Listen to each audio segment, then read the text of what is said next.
Now Benedict is totally smitten with me. Ah, it's a crime to be this beautiful. You're kidding, right? Didn't you notice? He's mine now. If Benedict falls for this woman, everything I've built up will be for nothing. Does Benedict really know what he's doing? Or even understand what's happening? My world goes dark. My name is Elise. I'm a 45-year-old woman teaching yoga in the suburbs of Boston. When people hear yoga instructor, they might picture someone refined, but that's usually the younger female instructors. To be honest, nearing 50, I'm not exactly a hot commodity, so my life depends on Benedict's income. My husband Benedict is older than me, 48 years old. At 48, most people worry about health checkups, especially metabolic syndrome. But not Benedict. He's fit and youthful, something I'm proud of. When I show his pictures to my yoga students, they're amazed and start comparing him to their own husbands, so I often tell new students, bring your husband to my yoga class, and he could look like this. Benedict and I met because I was his yoga instructor, so it's not entirely untrue. I teach yoga a few days a week and spend the rest of the time as a housewife. I thought this would be my life forever. That was until she showed up. She changed everything between Benedict and me. It started during a trial yoga class. One day, a familiar woman joined the class. I struggled to remember where I'd seen her before. I felt bad for not remembering her face, but maybe deep down, I didn't want to remember her because she was such an unpleasant woman. The answer came from her. During the break, she approached me. It's been a while. Remember me?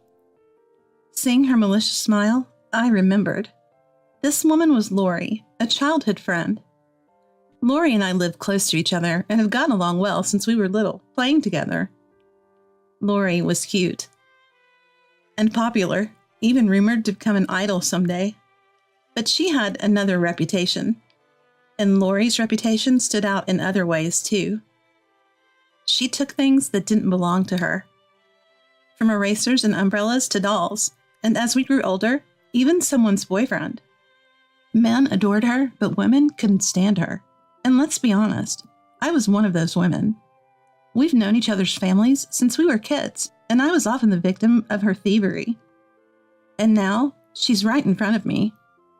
We lost touch after her family moved away during elementary school. How did she even find me? Keeping my professional smile, I responded, Lori, it's been ages. Of course I remember you. I moved back to town, saw your face on a yoga poster, and thought it looked familiar.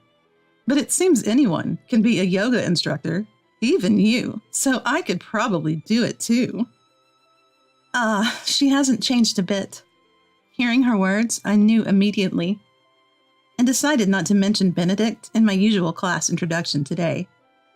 Having my life partner stolen at this age is no joke, and if anyone could do it, it's Lori. After the trial class, I got up and ended up having a late lunch with her.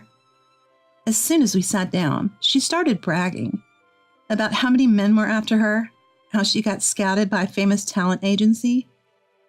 I couldn't tell if she was lying or not, but she kept talking. She seemed to want to show off her current life. Living on the top floor of a high-rise isn't that great. The elevator ride is long, and the people on the lower floors are snarky.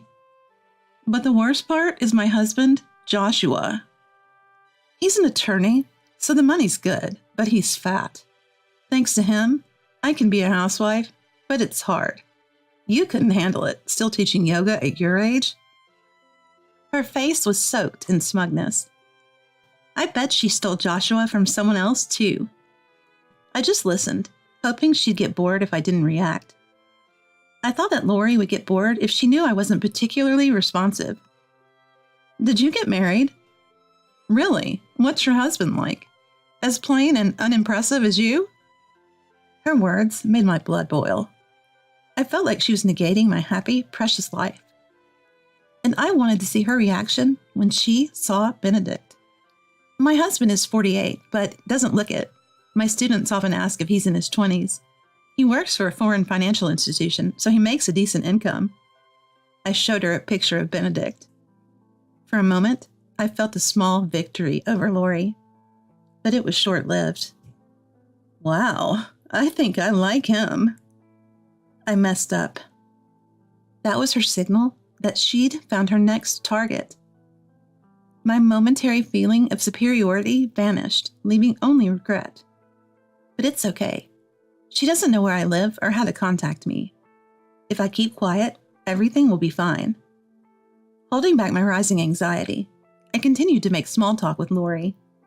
But behind the casual chatter, there was an unspoken battle. Lori was trying to dig up more about Benedict, and I was dodging her questions. I managed to end the conversation without giving anything away. I felt relieved and went home, but Lori started showing up at my yoga classes more frequently, probing for information. I dodged her questions and eventually started avoiding conversations with her altogether. Maybe she sensed my attitude because one day she suddenly stopped coming to yoga class. Yes, she's finally given up. We might have been young once, but now we're both in our 40s. Things can't always go your way at this age. Served you right. I felt like I had finally won and did a little fist pump. But the real winner was Lori, because she had already gotten close to Benedict. For a while, life returned to normal. I taught yoga and supported Benedict by taking care of the house. It was so peaceful that I completely forgot about Lori. In hindsight, it was the calm before the storm. While I was enjoying my peaceful days, I noticed that Benedict's behavior had started to change. Sorry, I won't need lunch for a while. I have plans with a client. Or, I'll be late from work, so go ahead and eat dinner without me. Actually, don't make dinner for me. I'll eat out. He used to prioritize home over work. But if it's for work, I can't complain. If Benedict works hard, it might lead to better opportunities for him. So I had no choice but to support him. Around the same time, I started teaching a new evening yoga class, so I didn't have time to think too much about it. So I took Benedict at his word. I was naive to think that both of us getting busier was a good thing. Now that I think about it, I was really stupid. Then one day, Lori showed up in my yoga class again. During the class, she kept giving me the smug look. It's the face I hate the most. After the class, while I was cleaning up, Lori approached me. She said to me with a relaxed smile and a mocking smile, with a mocking tone and a confident smile, she said, "Your husband is really something. He has such elegant table manners, and his dimples when he smiles are so cute. Oh, did you know? He has an interesting beauty mark on his back." That's when it hit me. She hadn't given up on Benedict. She had already gotten close to him. The elegant table manners and the dimples when he smiles meant they had shared meals. Could it be why Benedict stopped taking lunch from me? But more importantly, the interesting beauty mark on his back? If I connect that with Benedict coming home late and smelling like a different soap, the answer is clear. She's already slept with him multiple times. I was horrified. What are you even talking about? I never introduced you to Benedict. How did you even meet him? Are you dumb? Even if you don't tell me, I can easily find out from other students in the class. You're so naive. I just had to stake out your house for a few days after asking around. And I found out all about your husband, especially since you've been showing off pictures of Benedict. Now he's smitten with me. Ah, it's a curse to be this beautiful. You're lying. Didn't you notice? Benedict is mine now. If Lori takes Benedict from me, everything we've built together will be for nothing. Does Benedict even know what's happening? Is he okay with this? My world went dark, thinking about the days that might be lost and about Benedict. Lori left, laughing so hard she was practically holding her stomach. I was left alone in the class. Calm down. First, I need to talk to Benedict. Maybe it's just Lori's delusion. Above all, I wanted to confirm how Benedict really felt. What will happen to what we've built together? And what do you think of me now? when I confronted Benedict after he came home. He bluntly said, "Sorry, everything Lori said is true. I might have done you wrong, but you're not innocent either. Your cooking is bland, and you never compliment me when I come home from work. You're always ordering me around, telling me to exercise and use this lotion. Lori, on the other hand, is kind. She always says I'm wonderful, and her cooking is delicious." Wait, the seasoning and the exercise? It's all for you? And what about our promises? You said back then. Benedict cut me off and yelled, "Shut up. It's all your fault. You're always bossing me around. I don't need a woman like you anymore." We're married. Can't we talk this out? I have reasons for asking you to. Enough. I'm going to Lori's house tonight. She's kind and doesn't boss me around like you do. With that, Benedict left the house. I was left alone, sighing.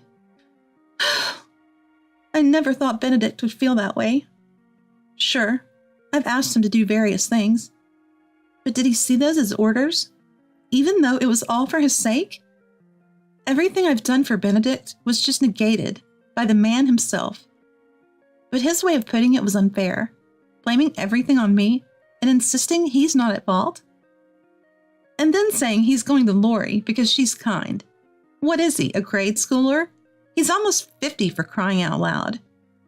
Is this who Benedict really is? I admit I might have been wrong in how I acted, but reflecting on what Benedict just said, my love for him suddenly cooled. Besides, he's infatuated with Lori and doesn't seem to care about me. That's when it hit me. If that's the case, I might as well hand Benedict over to Lori, clean and clear. If I do that, I might be able to get back at Lori twice as hard. Thinking about the way she laughed at me, I made up my mind. Next time, it's my turn to laugh. I'll get back at her. Lori showed up at the yoga class the next day. Just like yesterday, she looked at me with a smug face throughout the class. Enjoy that look while you can. I told myself that and calmed down. After the class, Lori approached me again, just like yesterday. Today, I have a date with Benedict. He stayed over at my place last night, and it felt like we were a real married couple. Oh, sorry. I forgot. His legal wife is right here.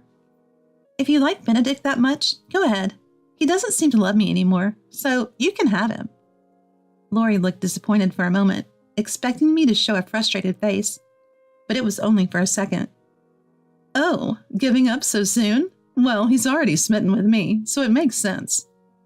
Hey, Lori, aren't you married to Joshua? Have you talked to him? What? I can easily get rid of that fatso. I'm fabricating evidence of his infidelity to claim alimony and leave him. Disgusting. That's what I thought. She takes what she wants and discards it when she's done. I feel so sorry for Joshua. Well then, I'll gladly take Benedict. You plain boring women always lose. Spend your lonely age alone. With that declaration of victory, Lori left. Let her say what she wants. That day, I had Benedict sign the divorce papers.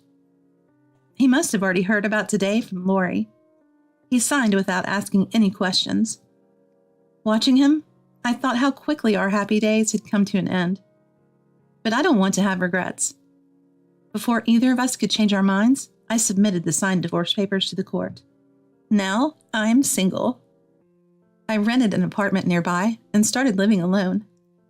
However, living on just a yoga instructor's salary felt a bit insecure, so I started dipping into my savings. But even while living alone, I was in contact with someone without fearing the future. All I had to do was wait for their response. A few months later, Lori came back to the yoga class. This time, she waited until after the class. She came up to me and suddenly started crying. What's wrong with that man? He was so wonderful at first, but as soon as we got remarried, he started gaining weight and his skin got bad. Now he's just a regular fat old man, and his salary is low. I had high hopes because he said he worked for a famous financial institution. What's going on? Here it comes. This is what I've been waiting for. Holding back a smirk, I calmly responded to Lori. Don't worry. Listen carefully. The reason he was slim and handsome was all due to my meal planning and exercise guidance. Now that he's left me, you've been spoiling him, so he's just reverted to his natural state. That's the real Benedict. And about the foreign financial institutions, it's actually a subsidiary of a related company of foreign financial institutions. I just exaggerated a bit. Yes, I had been managing Benedict's meals since before we married. I even packed him a balanced lunch every day. I also made sure he ate dinner at home, so I had complete control over his diet. I encouraged him to exercise and even got him to use men's lotion for his skin. All these efforts had helped him maintain a youthful appearance, even in his 40s. But all that ended when we divorced, and his new spouse, Lori, just spoils him. She probably doesn't think about balanced meals or encourage him to exercise. It's only natural he'd revert to his old self, living like that. What? So you're saying he was only good because of you? What's that about? It's fine. If your love is true, he'll become wonderful again. Not that it matters to me. No way. I don't want that fatso. Take him back. I'm amazed at how this woman can talk about people as if they're objects. But of course, I have no intention of taking him back. Too bad. I've already found someone else to marry. Here he is. I showed Lori a photo of my new fiancé on my phone. The man on the screen was a well-built, kind-looking man wearing an attorney badge. What? Who is this guy? He's amazing. Hey, I'm a better match for him than you are. Let's swap, okay? How about Benedict for him? Now it's my turn to laugh out loud. Why don't you ask him yourself? Ask him to marry you. Or, ask him to get back together with you. Because this man is your ex-husband, Joshua. What? How did Joshua turn into such a great guy? You're lying. And I can't stand the idea of you being with such a handsome man. Still saying that, huh? I was utterly amazed. I'm not lying. The person I'd been in contact with while living alone after divorcing Benedict was none other than Lori's ex-husband, Joshua. I was in contact with him, of course, to get back at Lori. First, I dramatically changed Joshua's appearance through meal planning and exercise. Of course, it was all to make Lori regret later. But this revenge is just the first step. The second step is yet to come. Did you forget that Joshua is an attorney? I've already told him about your attempt to fabricate his affair. You should be expecting a lawsuit for damages from him any time now. What? Oh, and from me too. I'm suing you for having an affair with my husband. And of course, I have the best attorney, Joshua. Ugh! It's too late for Lori's small cry. Oh, I almost forgot.